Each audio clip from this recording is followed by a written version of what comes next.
My name is Mtal the Voice, and welcome to the channel. For those watching for the first time, I really appreciate seeing you here today and joining our wonderful channel.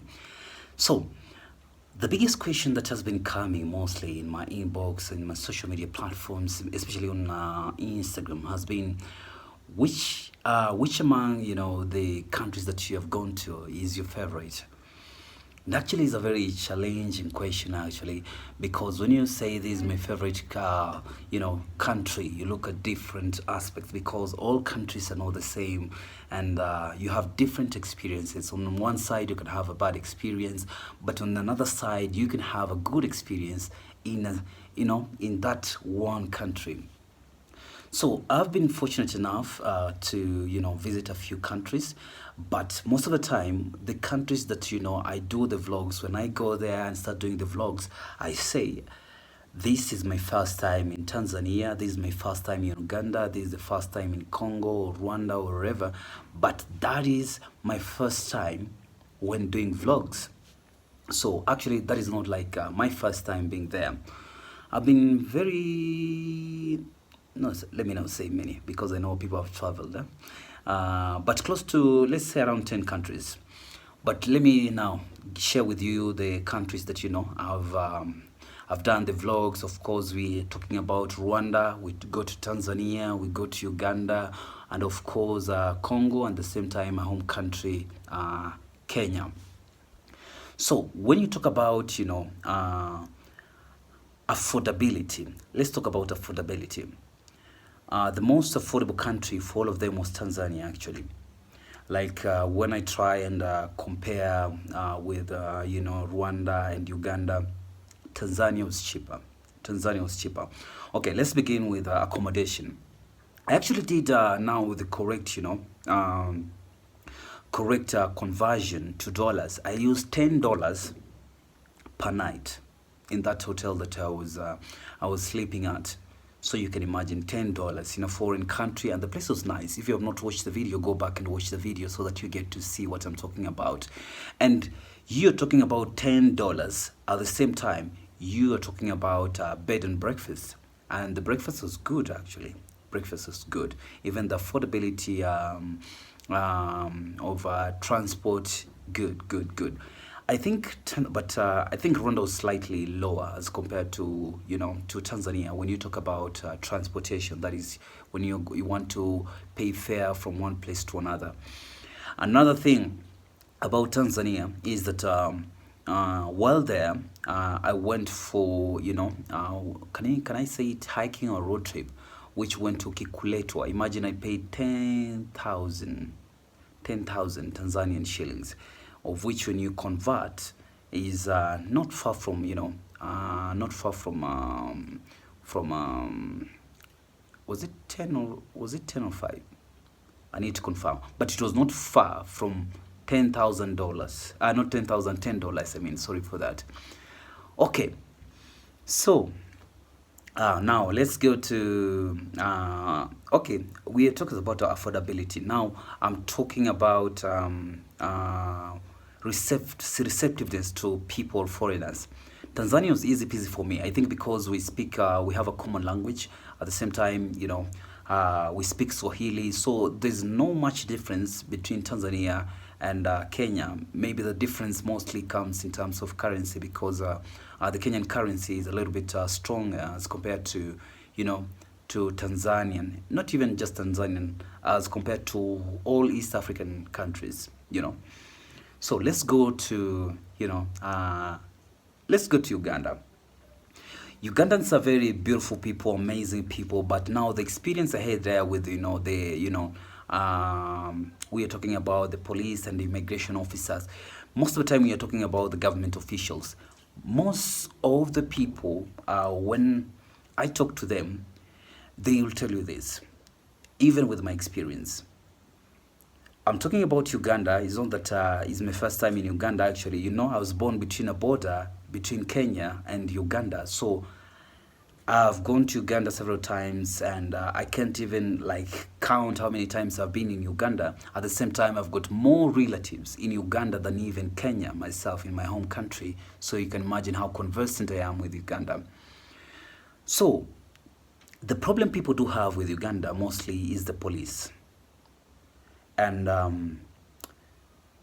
even if you talk to any YouTuber or any person who is a traveler and has been to Uganda, he's going to tell you about that experience actually. But the people of Uganda are among the most wonderful people in Africa, man. And everything about Uganda, man, the culture so beautiful, amazing, amazing, amazing people. And you guys, don't forget, man, we're supposed to go to Uganda to do a story. Now I know why Ayamaro told me, man, don't be telling people, man, where you're headed to or what you're going to do. Because I realized, man, I shared this, I said, I'm coming from Tanzania. Instead of going to, to Ethiopia, I'll be headed to Uganda. There's a story I'm supposed to do about human cannibals. And then someone saw that and he ran ahead of me and did a very short story. But that's a story for another day. But trust me, I'm going to do that story. And I'm going to bring you that story like you have never seen before. That story that was done about the human cannibals in Uganda, that was a very short story, and that's not how we do stories. I know maybe the person was in a hurry just because I mentioned it and he had to be ahead of me so that people say, hey, you're ahead of him.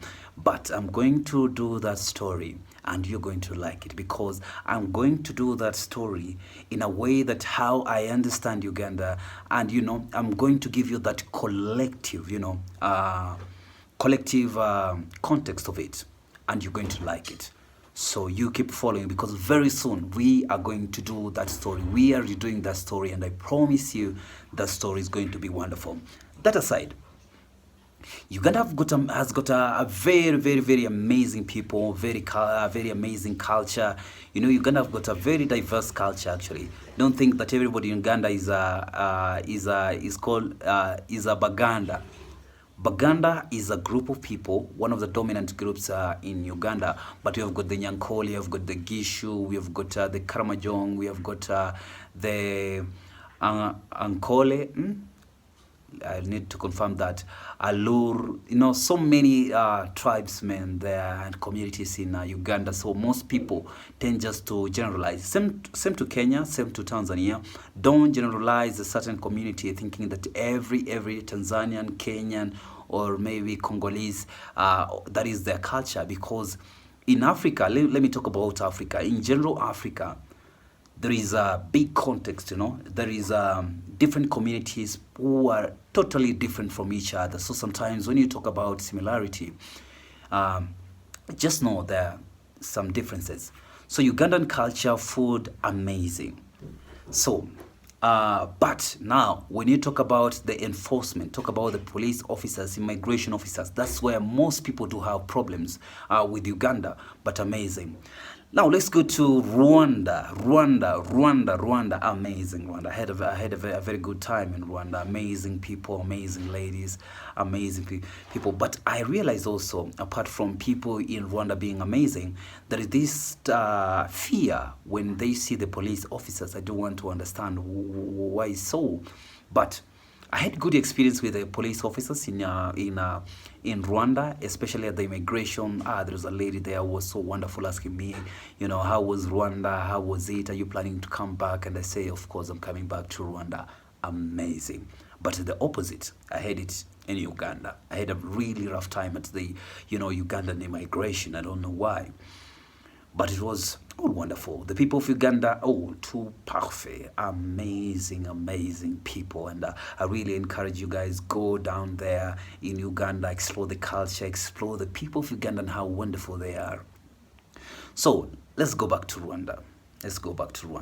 Because I'm going to talk about Kenya. I'm going to talk about Kenya, Uganda, Tanzania, and Rwanda alone.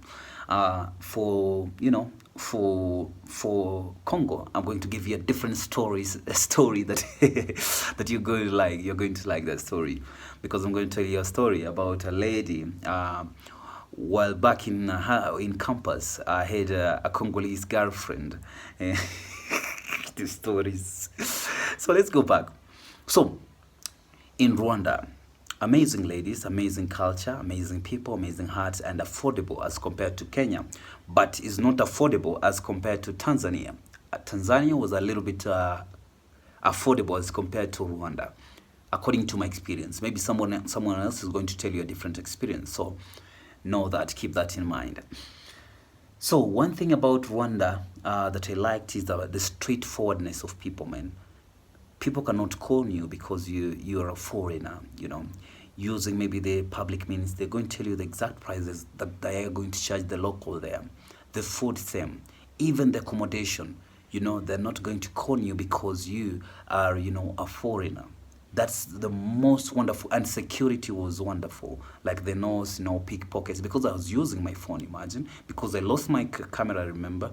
So I had to use my phone while recording in Rwanda. So you can imagine the type of people, how they were. Not to steal, because my phone, while I was recording in the streets, imagine even at night, nobody was bothering. That's a wonderful thing I had about Rwanda. Now, let me tell you a story now. People have been asking me, man, you have been in other countries before, but before you started now doing travel vlogs. So I'll tell you a story on how I found myself in Congo. So this happens back in campus. I had a girlfriend, a Congolese girlfriend, back then in campus. So she was a daughter to a Congolese diplomat. That time, the Congolese had an embassy still here in Nairobi, Kenya, but I'm told they closed. I don't know why. What was the reason? So this girl, I liked really, I speak French, and the lady actually, of course, Congolese speak French. So they most of the time they have a problem when coming to an English-speaking or Anglophone country. To the communication part is normally very tough for them. So I was close, and during that time, we became closer and closer. Then, things happened. So she was my girl, still in campus. We are talking about 2014. So one day, she hyped me up, things of love. She hyped me until we went with her to Congo, Kinshasa, imagine.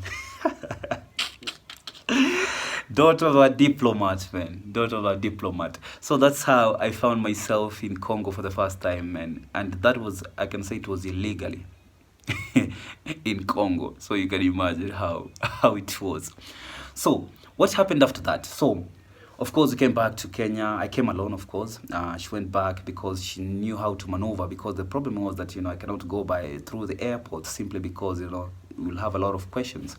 So she came back, she completed her school, we were pushing on very well. But this story, I'll give you an extended version of it. So this is just a small part of it. So one day, the lady told me, man, I need to go home, But the father did not like me at all. The father did not like me at all. So she told me, I need to go home very fast, but I'll tell you everything when I reach there. Say, what's happening? She told me, okay, let me just go, I'll tell you. So she boarded, took a flight now to Congo, Kinshasa. Then that same weekend, it was her wedding. That was how crazy it was. So I normally laugh at that story and say, wow. That was my experience with a Congolese girl. So I'll tell you another story about, that was sad, right? So after that time, I've never seen that lady up to today. So that was a sad story, Congolese girl. So another story, let me tell you about Nigerian girl. So I dated a Nigerian girl, still in campus. This is a xenophobic person. I'm normally attracted with foreign people. So this girl was new in Kenya, of course. That time, still in campus, I used to do photography, to get some money, helping a friend of mine with the lighting, to get at least something, because you can't, depend to your parent on everything, You need to hustle, I've done so many things in campus, man. Sailing of course, voiceovers, of course. So this girl, Igbo lady, very beautiful. It was this shoot, man. We had a vibe. She liked me, I liked her, and we started dating. Now, in campus, man, you're struggling, man. And this, Nigerian babe was a little bit, overspender. And with me, just a campus boy, you understand life in campus. If you have been in college, whatever, you understand the situation, man. The money is not, you cannot, is not like you can afford some things. And the lady was a high class a bit as compared to me. So we pushed on well. The vibe was good. With me, my mouth, I'm good. Talking. I know how to vibe with the ladies. But one time, man, another Igbo, not Igbo, it was a Yoruba man, came with Nigerian money. Hey, man, I saw dust, man. That's how I lost my Nigerian girl. I'm not a lucky man. So, let me tell you a story about a French lady. No, I don't want to tell you a French lady. That's story apart. Okay, let me tell you about a Tanzanian girl. So this Tanzanian girl, wonderful lady. I normally like how Tanzanians speak Swahili. I'm a very, I like Swahili. I speak Swahili. I'm very conversant in Swahili than any other language. I love Swahili so much. So we had this vibe just because, she's a Tanzanian. I like how they talk. She was beautiful, wonderful. But in this case, I dropped this lady simply because of her temper, I don't like people with bad temper, who are hot-tempered. Because with me, I'm a very chilled person, like easy peasy, like lemon squeezy, don't want stress. So she was a lady, she was a courier from Tanzania. We normally have a couriers also from Kenya, but she was a courier from, Tanzania. She was hot-tempered. But my experience with the other, Tanzanian ladies was so amazing. So I'll tell you about a story about a Burundian girlfriend. It was wonderful, but it could not happen simply because I don't know if that is true, that Burundians cannot marry people from other communities easily, and the family was not comfortable. So on my side also,